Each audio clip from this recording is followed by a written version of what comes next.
Bismillahirrahmanirrahim. Assalamualaikum warahmatullahi wabarakatuh. Subahul khair, subahun nur. Ahlan wa sahlan. Kaifa halukum? Mada darsuna al-an? Alhamdulillah, summa alhamdulillah. Bertemu lagi dengan Pak Rijal pada mata pelajaran bahasa Arab, ya. Insyaallah pada pertemuan hari ini masih membahas Ad-Darsul Rabi, masih membahas pelajaran 4, yaitu mengenai Afrodul Usroh, anggota keluarga.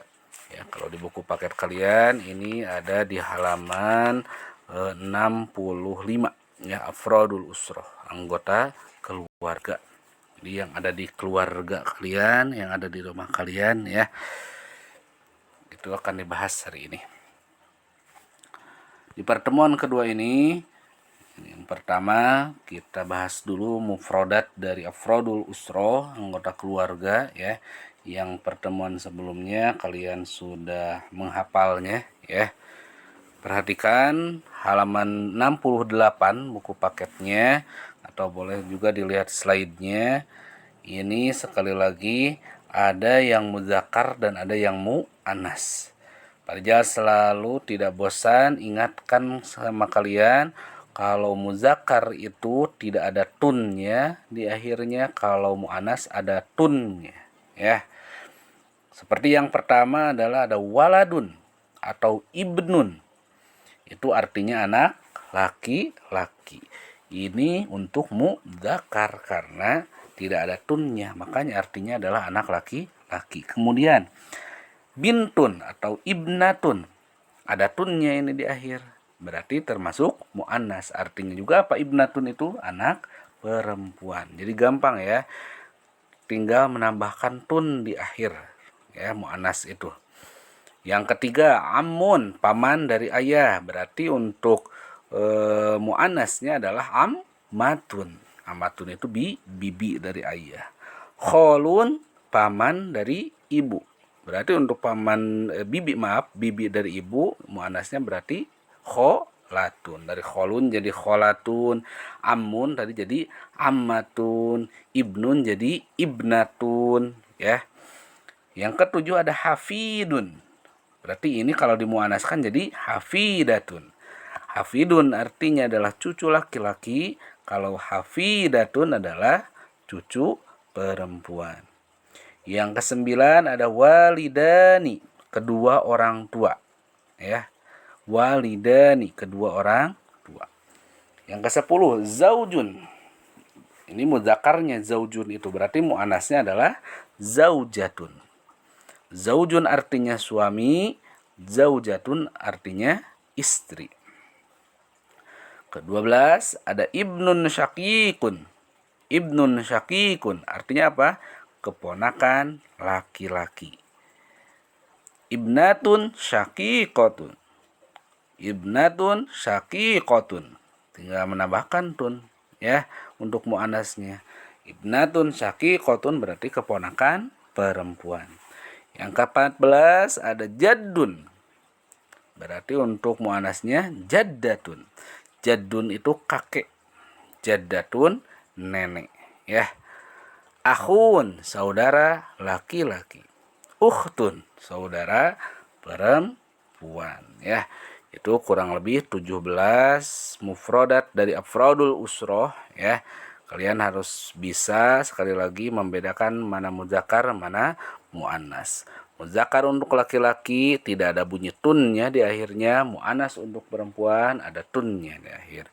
Kalau waladun untuk muzakkar berarti waladatun untuk muannas. Ibnun untuk muzakkar, ibnatun untuk muannas. Kalau zaujun muzakkar berarti muannasnya zaujatun. Kalau jaddun muzakkarnya berarti muannasnya jaddatun, tinggal tambah tun, ya. Langsung saja pertemuan ini Pak Rijal akan memberikan materi yaitu tentang isim isyarah, ismul isyarah. Artinya kata tunjuk, ya, menunjukkan sesuatu, ya. Bisa benda atau barang, bisa orang, ya. kata tunjuk itu atau di dalam bahasa Arab itu adalah isim isyarah, semuanya ada 4, ya, yaitu hadza, hadhihi, dzalika, dan tilka. Hadza, hadhihi, dzalika, dan tilka. Hadza dan hadhihi itu artinya ini. Sedangkan dzalika dan tilka artinya itu. Ya. Ini pamanku misalkan. Ini buku, ya. Ini murid, ya. Hadza atau hadhihi itu ini. Kalau dzalika atau tilka artinya itu. Itu ayahku, itu ibuku, itu rumahku. Itu dzalika atau tilka. Nah, untuk membedakannya dalam cara pemakaiannya, nah, untuk hadza itu digunakan untuk mudakar. Kata berikutnya itu atau lafaz berikutnya itu adalah muzakkar. Sedangkan hadhihi itu digunakan untuk muannas. Jadi sesudah hadhihi itu di depannya harus yang menunjukkan muannas. Ya. Untuk dzalika juga itunya untuk muzakkar. Ya. Sedangkan tilka itunya untuk muannas. Di depannya itu harus muannas, ya. Sekali lagi, isim isyarah atau kata tunjuk itu ada 4. Hadza, hadhihi, dzalika, tilka. Hadza ini untuk muzakkar, hadhihi ini untuk muannas. Dzalika itu untuk muzakkar, tilka itu untuk muannas. Kemudian berikutnya, supaya lebih jelas, kita lihat contoh penggunaan kata tunjuk. Kita langsung ke contoh. Ya, contoh yang pertama adalah hadza Hashim. Kira-kira Pak Rijal mau tanya nih, untuk Hashim nama laki-laki atau perempuan? Ya, pasti laki-laki. Hadza Hashim. Makanya kata tunjuknya itu menggunakan kata tunjuk hadza karena Hasimnya itu adalah muzakkar laki-laki. Hadza Hasim artinya ini Hasim. Ya. Contoh yang kedua masih yang muzakkar, ya. Hadza tilmidun. Hadza tilmidun. Ya, ada tunnya tidak ada, ya. Makanya menggunakan hadza. Hadza tilmidun artinya apa? Ini murid laki-laki. Hadza tilmidun. Ini murid laki-laki. Itu contoh yang mudzakarnya. Kemudian kita lihat contoh yang muannasnya. Ya, yang muannas ingat menunjukkan perempuan, kemudian cirinya ada tunnya di akhirnya. Contoh yang muannas yang pertama adalah hadhihi faridatun. Hadhihi faridatun. Faridah. Faridah kira-kira nama laki-laki atau perempuan? Sudah jelas pasti nama perempuan. Makanya menggunakan apa? Hadhihi. Hadhihi faridah. Ini faridah. Ya. Ada tunnya. Contoh yang berikutnya adalah hadhihi tilmidatun. Kalau tadi hadza tilmidun, kalau dirubah ke muannas jadi hadhihi tilmidatun, yang artinya ini murid perempuan. Sudah jelas ini untuk muannas. Jangan sampai keliru, jangan sampai tidak nyambung, ya. Kata tunjuknya misalkan untuk muzakkar tetapi di depannya untuk muannas. Contoh hadza tilmidatun itu kurang tepat. Kalau ada tilmidatun di awalnya berarti bukan hadza tetapi hadhihi. Hadhihi tilmidatun, ya. Jangan sampai tertukar. Itu contoh muzakkar dan muannas dalam kata tunjuk hadza dan hadhihi. Berikutnya, contoh penggunaan kata tunjuk yang dzalika atau tilka. Sama untuk muzakkar atau muannas. Kita lihat. Tadi dzalika itu artinya itu. Ya. Ada itu untuk muzakkar, ada itu untuk muannas. Kita lihat contoh yang pertama adalah dzalika faujan. Dzalika faujan. Kira-kira faujan nama laki-laki atau perempuan? Laki-laki lah, ya. Sudah jelas. Makanya menggunakan lika. Dzalika faujan, mudzakkar ini. Artinya apa? Itu faujan. Ya.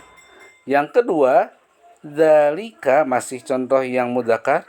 Dzalika fallahun. Dzalika fallahun. Artinya apa? Itu petani laki-laki. Karena gak ada tunnya. Ya.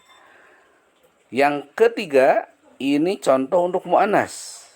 Kalau tadi dzalika faujan sudah jelas laki-laki, itu faujan. Dzalika fallahun, itu petani laki-laki. Sekarang tilka fatimatun, ada tunnya, berarti ini untuk mu'anas. Fatimah kan nama perempuan. Makanya tidak menggunakan dzalika di awalnya, tetapi menggunakan tilka. Tilka fatimatun, itu Fatimah. Contoh yang keempat adalah tilka fallahatun. Ya, kalau tadi dzalika fallahun, kalau muannasnya berarti tilka fallahatun. Ada tunnya, kemudian isim isyarahnya atau kata tunjuknya menggunakan tilka. Tilka fallahatun. Artinya apa? Itu petani perempuan. Ya. Kerja ulangi kembali. Hada, hadihi, dzalika, tilka. Yang untuk mudzakkar berarti hada sama dzalika. Yang untuk muannas berarti hadihi dan tilka. Ya. Sebelum diakhiri supaya kalian lebih jelas lagi, belajar mencari contoh ya. Belajar mencari contoh ini masing-masing 2 contoh dari kata tunjuk ya, ada hada, hadihi, dzalika, tilka. Jadi contoh hada 2, contoh hadihi 2, contoh dzalika 2, contoh tilka 2. Berarti semuanya ada 8 contoh. Ya, supaya mudah ya. Jadi contohnya itu menggunakan mufradat anggota keluarga. Tadi yang ada 17 di awal ya mufradatnya ya. Tinggal kalian memilah-milih ini kemana masuknya. Mudzakkar atau mu'anas. Ya, Parija kasih satu contoh misalkan. Ada tadi di mufradat afrodul usroh, di mufradat anggota keluarga, yang pertama ada waladun. Waladun ini sudah jelas apa? Mudzakkar. Jadi bisa sama hadza atau zalika. Contohnya, hadza waladun. Gampang ya? Ini anak laki-laki. Ya, kalian cari lagi yang lainnya, kan banyak, ada 17 mufradatnya ya. Yang penting intinya jangan sampai tertukar. Kalau kata tunjuknya untuk mudzakkar, berarti di depannya pun mufradatnya harus yang menunjukkan mudzakkar. Kalau misalkan kata tunjuknya yang menunjukkan itu adalah muannas, ya, hadhihi atau tilka, maka mufradat di depannya pun harus yang menunjukkan muannas, ya, harus yang ada tunnya. Mudah-mudahan kalian paham ya. Apa yang barusan Parja sampaikan bisa mengerti dan bisa paham ya. Dan mudah-mudahan apa yang disampaikan oleh Parja bermanfaat untuk kalian semuanya. Amin ya Allah ya rabbal alamin. Marilah kita akhiri pertemuan hari ini dengan bacaan hamdalah sama-sama. Alhamdulillahirabbil alamin. Ilal liqa, akhirul kalam. Wassalamualaikum warahmatullahi wabarakatuh.